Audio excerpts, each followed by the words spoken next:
Romans chapter 15. We who are strong ought to help the weak. Romans 15 emphasizes the importance of unity and mutual support among believers. Paul highlights Christ's selflessness as the ultimate example to follow, and encourages believers to act in brotherly love for each other. He also affirms his call as an apostle to the Gentiles and expresses his desire to visit the Roman Church and receive their support for his ministry. The chapter ends with a prayer for peace and God's presence with the believers. Exegesis by sections and verses. Verses 1 to 6. Bearing with the weak and pleasing others.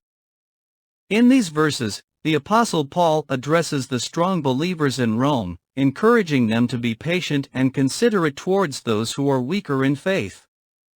He advises them not to seek their own pleasure but to act for the good of their neighbors, building them up spiritually.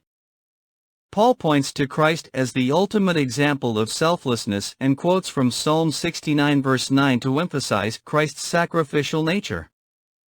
He reminds the readers that the Scriptures provide hope, patience, and comfort for believers. Verses 7 to 13.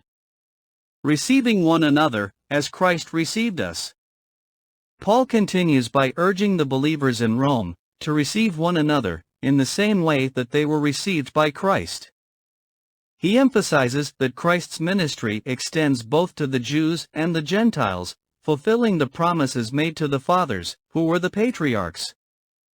Paul quotes several Old Testament passages to show that God's plan always included Gentiles.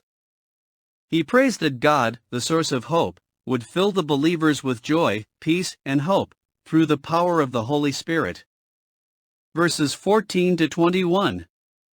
Paul's ministry to the Gentiles and spreading the gospel. The Apostle Paul expresses his confidence in the Roman believers, acknowledging their goodness and knowledge. He sees himself as a minister of Jesus Christ specifically appointed to preach the gospel to the Gentiles. Paul explains that he prefers to preach in areas where Christ's name has not been heard, not wanting to build on someone else's foundation. He refers to Isaiah 52 verse 15 to explain his approach to spreading the gospel. Verses 22 to 29. Paul's desire to visit Rome and his service to Jerusalem.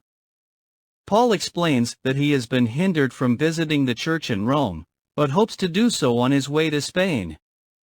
He clarifies that he is currently going to Jerusalem to serve the saints who were there, and to deliver the contributions from the churches in Macedonia and Achaia, for the poor in Jerusalem. Paul sees it as the Gentiles' duty to support the Jewish believers since they have shared in spiritual blessings. He expresses his desire for a fruitful visit to Rome before heading to Spain and requests the Roman believers to pray for his safety, acceptance, and refreshment when he comes to them. Verse 33. A prayer for God's peace and God's presence with them.